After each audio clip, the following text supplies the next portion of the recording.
September 5th, 1946, Supreme National Tribunal of Poland, Kraków. Amon Leopold Göth stands in the dock. He's 37 years old, pale from months in detention, dressed in civilian clothes that hang loose on a frame that once carried the swagger of absolute power. The judges have heard 9 days of testimony, witnesses, documents, photographs, evidence so overwhelming that even Göth's own defense attorneys seem exhausted by the impossibility of their task. Today, the tribunal will announce its verdict and sentence.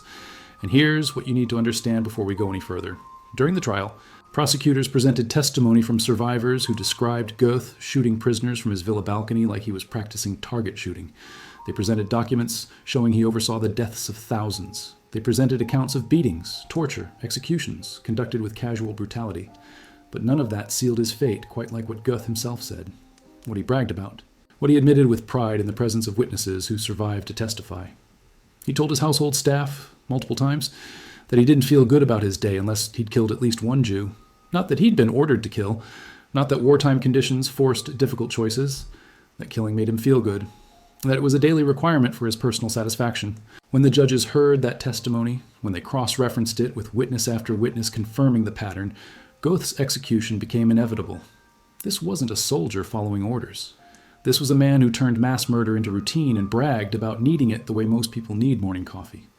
Today, I'm going to show you exactly how that admission, combined with meticulous survivor testimony and documentary evidence, destroyed every defense Göth tried to mount and transformed a war crimes trial into a moral reckoning that demanded the ultimate penalty. Because this isn't just about one concentration camp commandant. This is about the moment when post-war justice confronted a man who documented his own crimes through his behavior, his words, and his complete inability to see murder as anything other than job performance. The testimony at his trial, the evidence compiled by investigators, and the verdict issued by those judges established something crucial for every war crimes prosecution that followed. Enthusiasm matters, pride matters. When you go beyond following orders and start bragging about killing, you've crossed a line that no legal defense can excuse. Stay with me, because by the end of this, you'll understand why Amon Göth became one of the first Nazi war criminals executed for homicide, why his own words became evidence as damning as any document, and why survivors who testified against him described a man so detached from human empathy that even other SS officers found him disturbing. But first, we need to go back to 1943, to the moment Göth arrived in Kraków and began building Płaszów concentration camp into a laboratory of arbitrary death. Before we dive in, if you're interested in deep dive historical analysis of World War II war crimes trials and the legal and moral decisions that shaped post-war justice, I'd really appreciate if you'd hit that subscribe button. And as we go through this story, drop a comment telling me what you think. When someone brags about murder, when they admit enjoying it, does that change how we understand accountability? I read every comment, and I'm genuinely curious what you think. February 1943. The Nazis establish a forced labor camp on 2 Jewish cemeteries in the Płaszów district outside Kraków. The symbolism is deliberate. Gravestones are torn up and used for paving camp roads. The desecration sends a message about how the SS views Jewish life, Jewish history, Jewish dignity. Göth is appointed commandant. He's 34 years old, an SS officer with experience in the Lublin district, working under Odilo Globoknik, one of the architects of the final solution. Göth has participated in ghetto liquidations. He's seen mass killings. He knows exactly what his assignment means. Build a camp to concentrate Jewish forced labor, extract maximum productivity, eliminate anyone who can't work, and maintain order through terror so absolute that resistance becomes unthinkable. Here's what made Göth different from other camp commandants, and why survivors' testimony about him had such a devastating effect at trial. Most concentration camp atrocities happened systematically. Orders came down chains of command. Guards executed prisoners during roll calls or selections. Deaths were documented in camp records with bureaucratic precision. Göth did all of that. But he also killed personally, randomly, constantly. He turned murder into entertainment. Let me show you what that looked like in practice, because this pattern, testified to by dozens of survivors, became the core of the prosecution's case. Göth's villa overlooked the camp. The villa had been confiscated from a Jewish family. It sat on a hill with a clear view of the prisoner barracks, the Appellplatz where roll calls were conducted, and the work details moving throughout the camp. Göth had a balcony, and on that balcony he kept rifles. Survivor testimony established a routine that prosecutors documented across multiple witnesses. Göth would wake up, sometimes hungover from the previous night's party, step onto his balcony with morning coffee and scan the camp below for targets. A prisoner moving too slowly, someone who looked up at the wrong moment, a work detail that seemed insufficiently organized. He'd raise the rifle, aim, and fire. Sometimes he'd hit his target. The prisoner would drop. Other prisoners would freeze, terrified to move, terrified to help, knowing that drawing attention meant becoming the next target. Sometimes he'd miss. He'd fire again, treat it like practice, like a sport. And then he'd go inside, finish his coffee, and proceed with his day as camp commandant, reviewing reports, signing requisitions, managing the administrative machinery of forced labor and systematic murder. Helen Hirsch and Helen Jonas, two young Jewish women forced to work as maids in Göth's villa, witnessed this pattern repeatedly. They survived the war and testified at his trial. Their testimony wasn't secondhand. They were in the villa. They cleaned Göth's rooms. They served his meals. They heard him talk about what he did and why. Here's what Helen Hirsch testified. Göth told her explicitly that he didn't feel good about his day unless he'd killed at least one Jew. He said this casually, not as a confession, not with shame or hesitation, as a statement of fact, as if he were describing a preference for breakfast food or a habit of exercise. That detail appeared in multiple testimonies. Different witnesses, different occasions, the same essential statement. Killing wasn't something Göth did reluctantly under orders. It was something he needed, something that made him feel satisfied. The prosecution at Göth's trial didn't just rely on survivor testimony about his balcony shootings. They brought in camp records, documents that Göth himself had signed, execution orders, requisitions for ammunition, reports filed with SS headquarters in Lublin detailing camp operations, prisoner counts, and mortality rates. The numbers told a story. Between February 1943 and September 1944, Płaszów held between 20 and 25 prisoners at various times. The death toll during Göth's command was estimated at approximately 8 to 12,000 people. Some died from disease, malnutrition, and overwork, standard causes of death in Nazi labor camps. But a significant portion died from direct violence, mass executions, individual shootings, beatings that turned fatal. And the documents showed Göth's signature approving, authorizing, and directing these killings. But here's what made the case against Göth uniquely damning. It wasn't just that people died under his command. Every concentration camp commandant could be charged with that.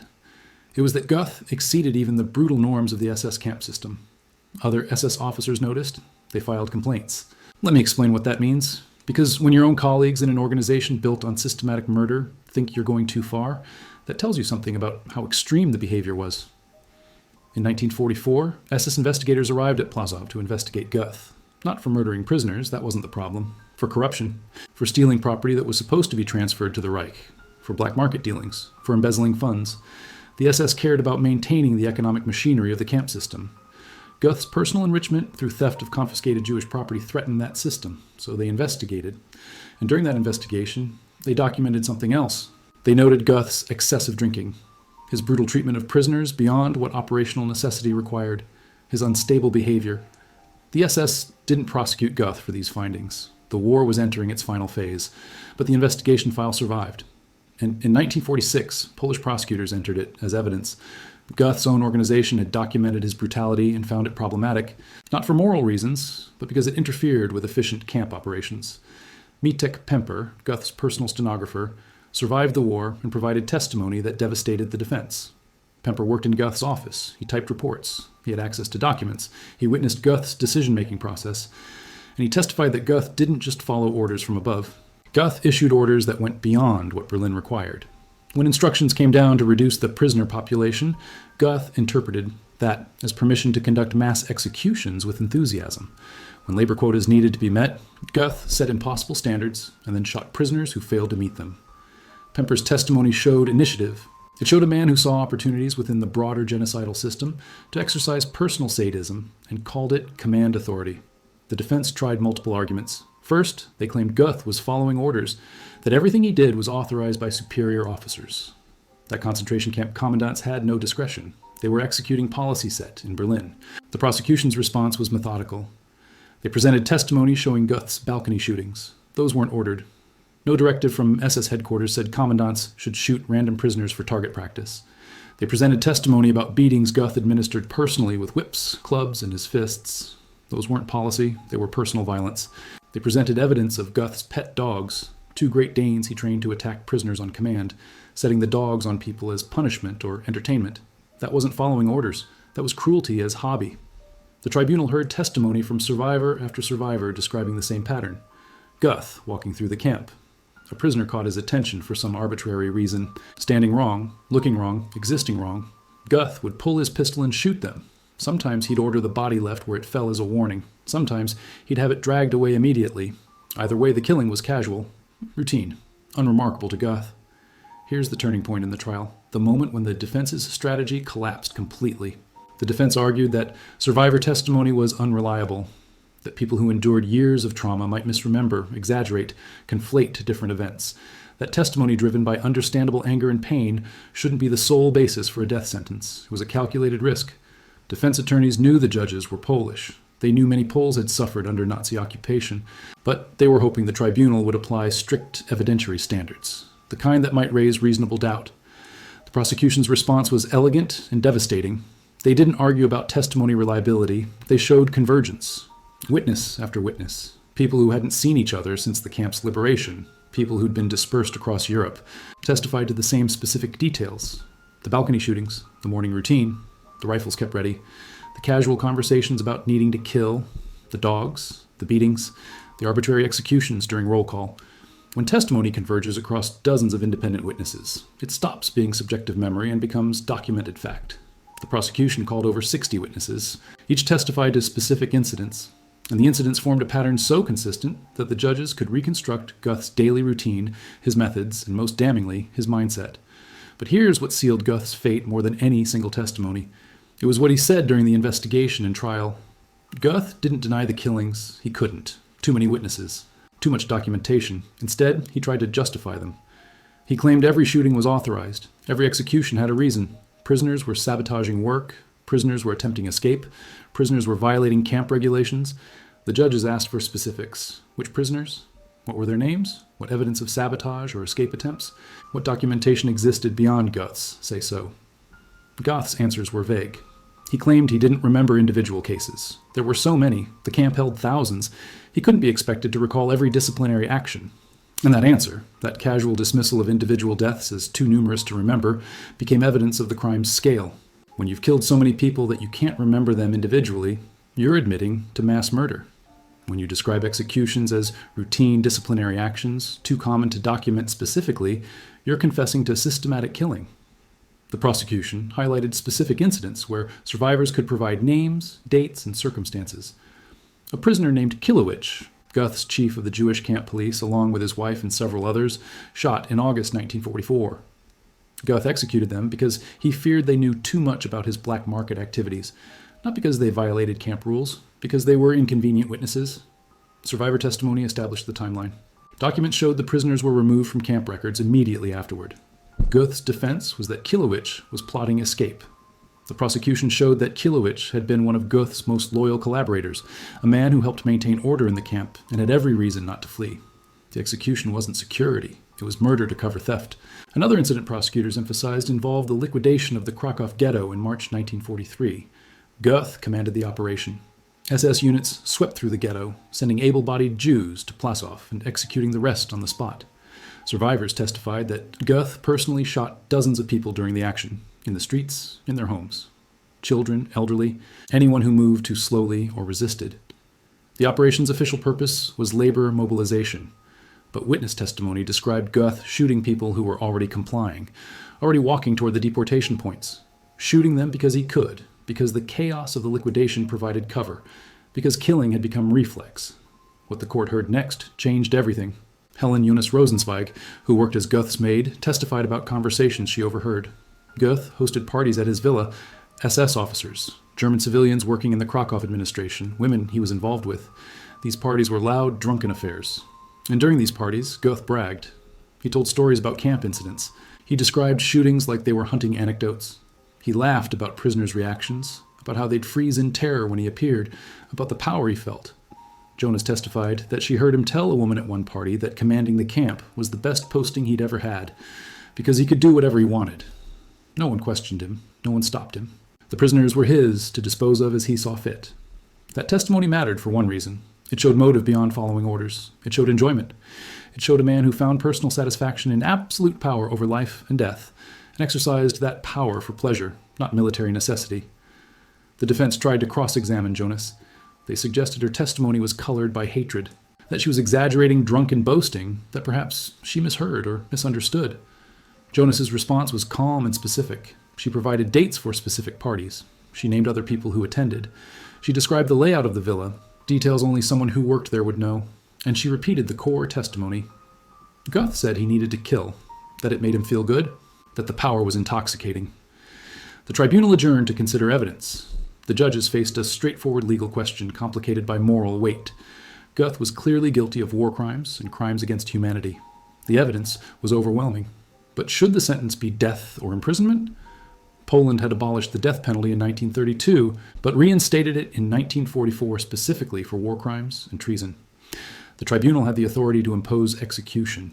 The question was whether the crimes merited it.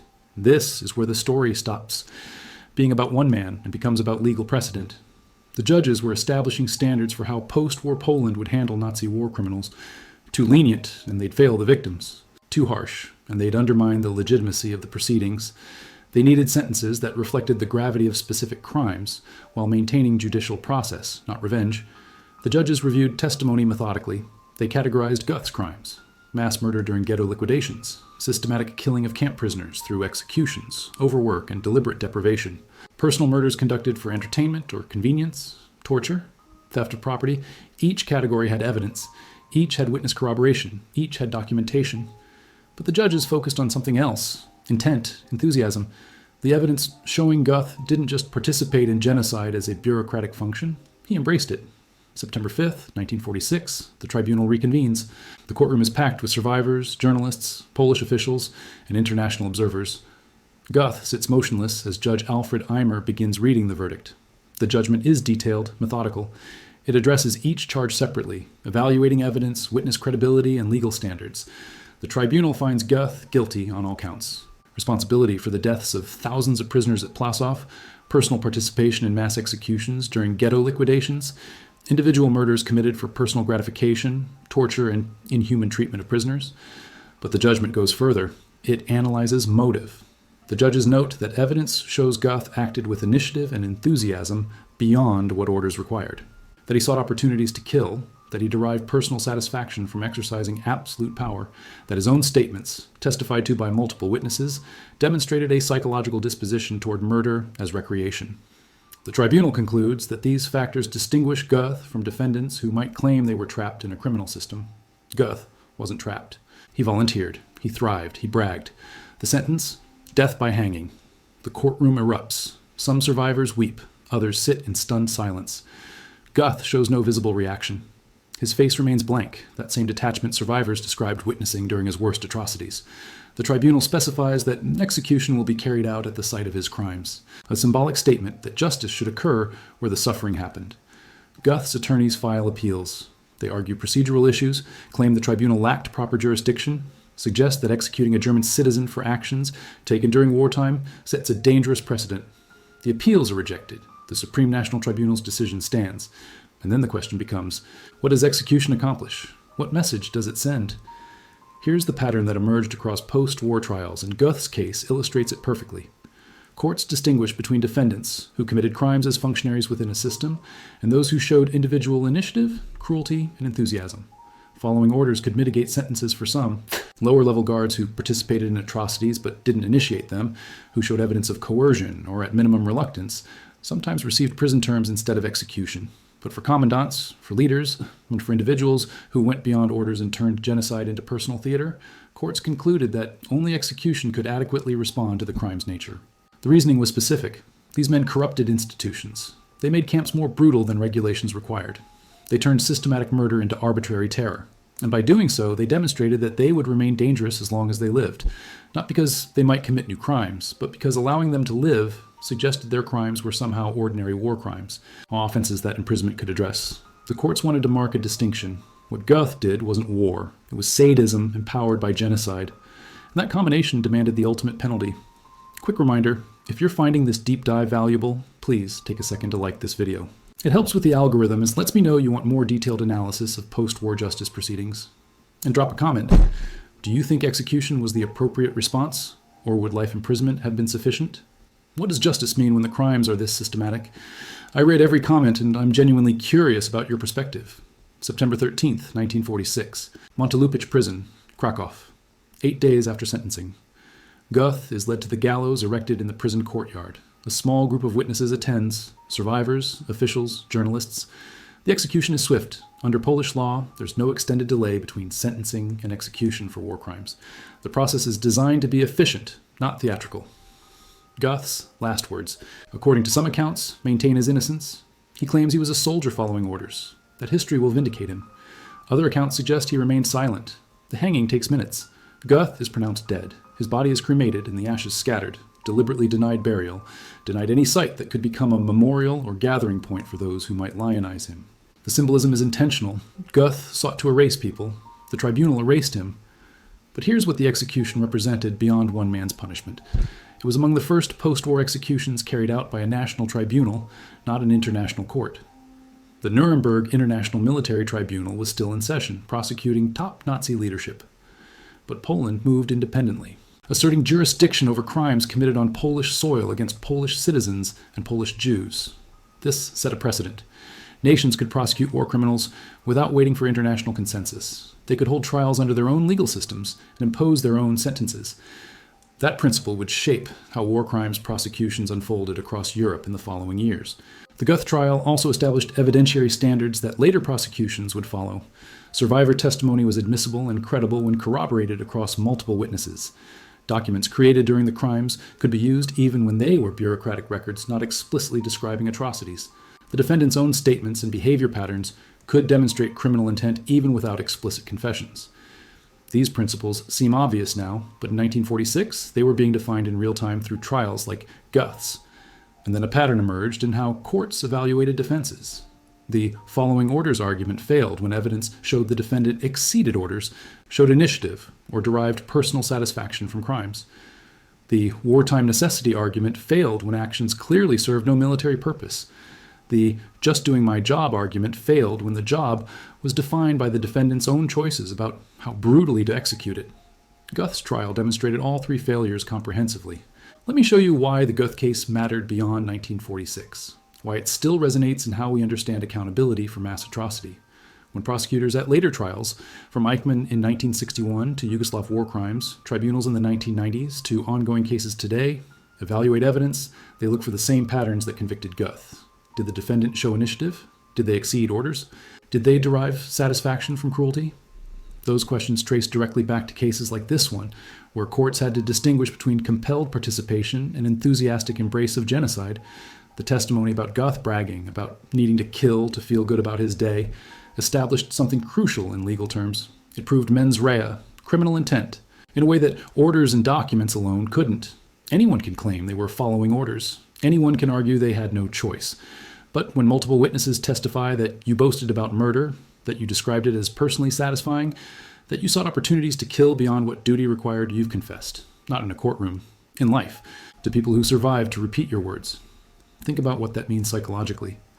Göth felt safe enough to brag. He believed the people he told, his household staff, his party guests, the prisoners who served him, would never be in a position to testify against him. He assumed total victory, that Jews would be exterminated, that witnesses would be eliminated, that he'd retire with his stolen wealth and his war stories, and no one would ever hold him accountable. That assumption of impunity shaped his behavior. He didn't hide his crimes. He celebrated them. And then the war ended. The witnesses survived. The assumption collapsed. Everything Göth said in confidence, every boast, every casual admission became evidence. The very acts he thought demonstrated his power became proof of his guilt. There's a moral lesson in that reversal. Evil often assumes it's permanent, that current power structures will endure forever, that victims won't outlive their victimizers.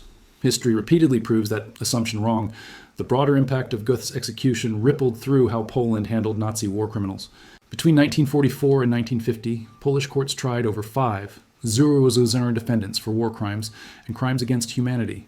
Sentences varied based on individual culpability, rank, and specific actions. But the Göth precedent established that camp commandants who showed personal brutality beyond administrative function faced execution.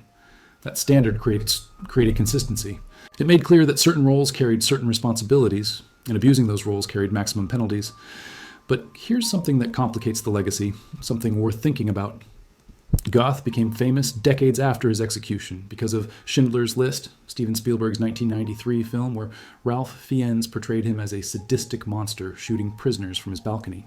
The film brought Göth's crimes to global consciousness. Millions of people who'd never heard of Płaszów learned about it through cinema. That's valuable for historical memory.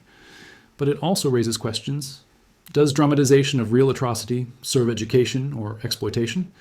When we watch a performance of evil, are we learning or consuming horror as entertainment?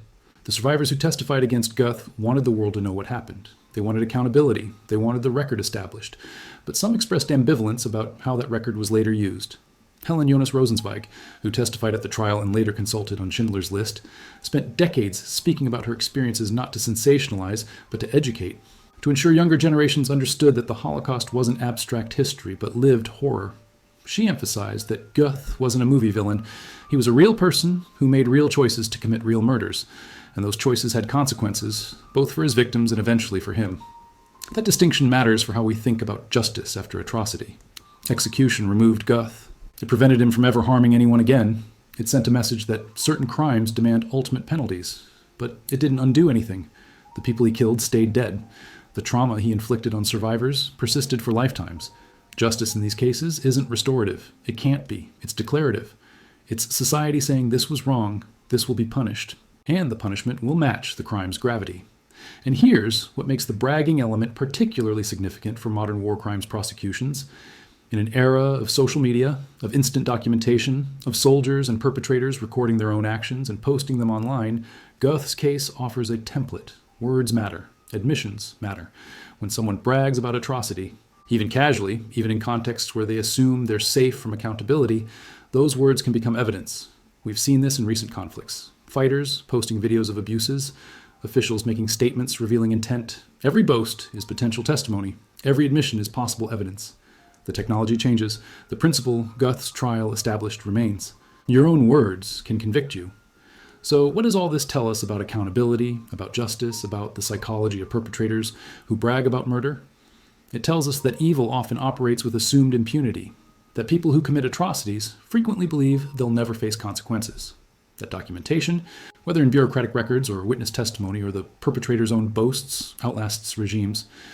It tells us that courts can distinguish between compelled participation and enthusiastic embrace of killing. And it tells us that when someone tells you who they are, when they admit they need to kill to feel satisfied, believe them. Because if history offers any lesson, it's that such admissions eventually become their judgment. Göth's execution in September 1946 closed one case, but it opened questions that persist. What transforms ordinary people into mass murderers? What makes some enthusiastic when others are reluctant? Why do some perpetrators hide their actions while others boast? And when accountability finally arrives, what form should it take? These aren't abstract questions. They're relevant every time courts prosecute genocide, war crimes, crimes against humanity, every time witnesses testify about what perpetrators said and did, every time evidence shows not just participation, but enthusiasm. The Göth trial established that enthusiasm matters, that bragging reveals intent, and that some crimes are so fundamental, so destructive of human dignity, that only the ultimate penalty adequately responds. So I'll leave you with this. When someone brags about murder, what does that reveal about how they understand their own actions? Does execution serve justice or simply remove dangerous individuals? And how do we balance the need to remember these atrocities with the risk of turning real suffering into consumed spectacle? Drop your thoughts in the comments. This history demands we engage with it thoughtfully, not just emotionally. The story of how Göth reached that gallows in 1946 requires understanding what happened between his arrest and trial, because the investigation itself revealed patterns that made execution inevitable.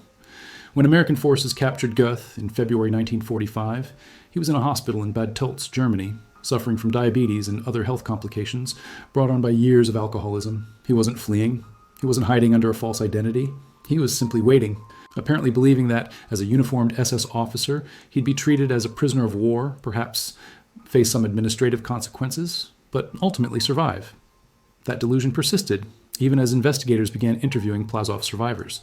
The Americans initially held Göth with other SS personnel, but as survivor testimony accumulated, as the stories about balcony shootings and systematic brutality emerged, Göth's status changed. He was transferred to Polish custody, extradited specifically to face trial for crimes committed at Płaszów and during the Kraków ghetto liquidation. And still, according to some accounts, Göth seemed to believe he could talk his way out, that he could convince judges his actions were legitimate camp administration. The pretrial investigation lasted months. Polish prosecutors interviewed over 80 survivors. They collected documents from captured SS archives. They compiled lists of the dead, though many victims were never formally recorded. Their murders too casual for bureaucratic documentation. And they built a case that didn't just prove Göth killed people, It proved he exceeded any conceivable authorization, that he turned camp administration into personal sadism. Here's a detail that reveals how thoroughly the prosecution prepared. They didn't just present witnesses who'd suffered under Göth. They presented witnesses who'd observed him in different contexts. Kapos, prisoner functionaries who'd worked in camp administration and witnessed Göth's interactions with other SS officers. German civilians who'd done business with the camp and observed how Göth conducted himself. Even testimony from SS personnel who'd served under Göth and could describe his orders, his methods, his daily routine. This multi-perspective approach made the evidence impossible to dismiss as biased victim testimony. One particularly damaging witness was a German engineer who'd contracted with the camp for labor. He testified that during a site visit, he watched Göth shoot a prisoner who was moving construction materials. The engineer asked why. Göth's response, according to testimony, was that the prisoner was moving too slowly. The engineer pointed out the man was carrying heavy stones, that slow movement was inevitable. Göth shrugged and said something to the effect of, "There are always more." That exchange, testified to by a German witness with no personal stake in exaggerating Göth's crimes, demonstrated the casual nature of the killing. It wasn't exceptional. It wasn't even noteworthy to Göth. It was routine. The prosecution also established the camp's evolution because understanding how Płaszów changed over time explained how death rates escalated. Initially established as a forced labor camp in early 1943, Płaszów officially became a concentration camp in January 1944. That administrative change brought it under direct SS authority and implemented standard concentration camp protocols.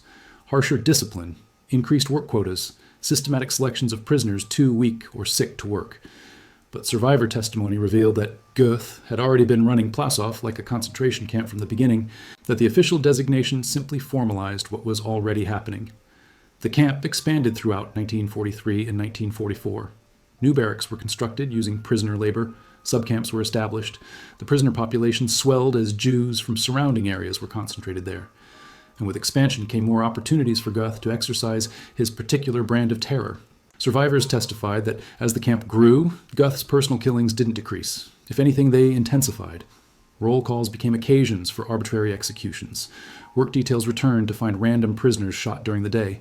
The unpredictability was itself a form of torture, because no one knew what would trigger Göth's violence. One incident prosecutors highlighted involved a group of children. In May 1944, as the camp population included more families, children who couldn't work became targets for elimination. Göth ordered a selection.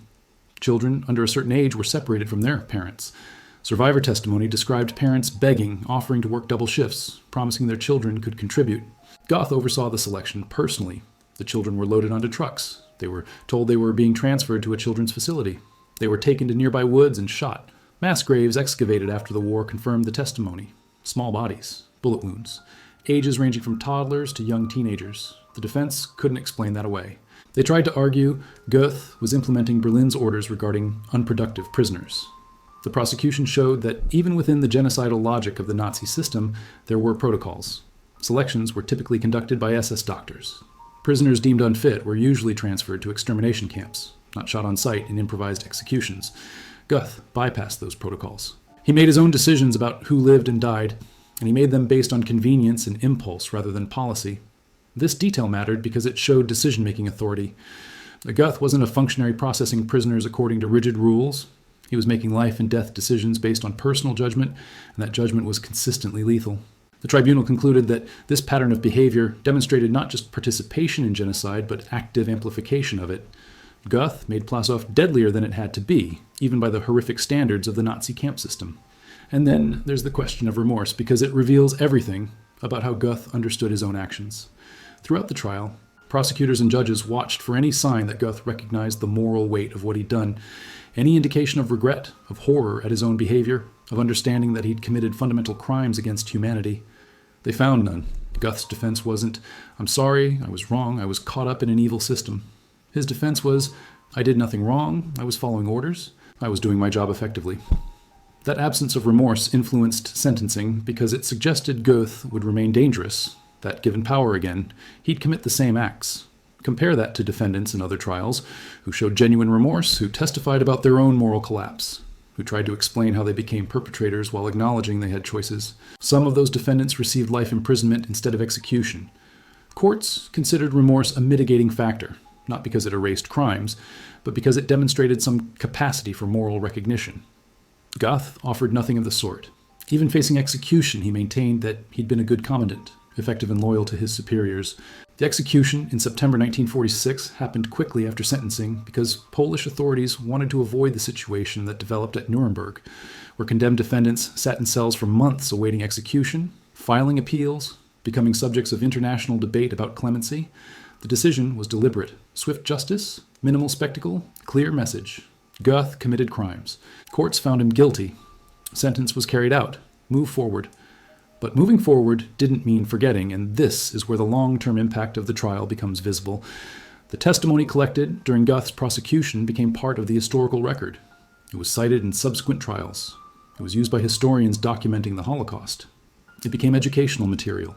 Survivors who testified found that their words had permanence, that they'd contributed to establishing truth in a way that couldn't be denied or revised. When Holocaust deniers later tried to claim concentration camps were exaggerated or fabricated, prosecutors could point to trial transcripts, to sworn testimony, to cross-examination that tested and verified accounts. The Göth case also influenced how we think about the relationship between individual psychology and systemic evil. Was Göth a sadist who found the perfect system to express his pathology? Or did the system create the sadist by giving an ordinary person absolute power and removing all restraints? The evidence suggests both. Göth showed predispositions, personality traits that made him suited for brutality. But the Nazi system activated and amplified those traits. It gave them purpose, legitimacy, and reward. Understanding that dynamic matters for preventing future atrocities, because it means we need to watch both for dangerous individuals and for systems that empower them. What the tribunal ultimately confronted was a question that transcends any single trial. How do you punish someone who committed crimes so vast that no sentence feels proportionate? Göth was responsible for thousands of deaths, for torture, for sustained terror that scarred survivors for life. Execution removes him from the world, but it doesn't restore what was lost. Life imprisonment would have kept him alive, but powerless. Neither option feels adequate because adequate punishment doesn't exist for crimes at this scale.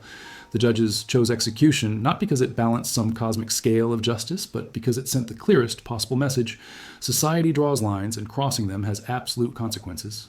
The bragging, the self-satisfaction, the complete lack of remorse, all of it demonstrated that Göth represented something that couldn't be rehabilitated or contained.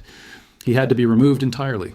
And so Amon Leopold Göth, who once commanded a concentration camp where he killed with casual regularity, who bragged about needing murder to feel good, who turned genocide into personal entertainment, was executed at age 37 in the same city where thousands of his victims had lived before he destroyed them. The execution didn't bring anyone back. It didn't heal trauma. It didn't erase history, but it established accountability. It proved that even in the chaos and moral collapse of total war, even when perpetrators assumed complete impunity, justice could eventually arrive. The real question isn't whether Göth deserved execution. The evidence of his crimes makes that almost self-evident. The real question is what his case teaches us about recognizing and responding to atrocity as it happens, not decades later in courtrooms. Because by the time Göth stood trial, his victims were already dead. The suffering had already occurred. The trial could only respond. It couldn't prevent. That's the challenge facing every generation. How do we build systems, international norms, moral frameworks that stop the next Göth before thousands die? How do we recognize when power is being abused, when systematic cruelty is being normalized, when individuals are bragging about acts that should horrify them? And when we recognize it, do we have the courage to act? Or do we wait until it's too late and the only option left is prosecuting perpetrators after the fact? So here are the questions I want you to think about.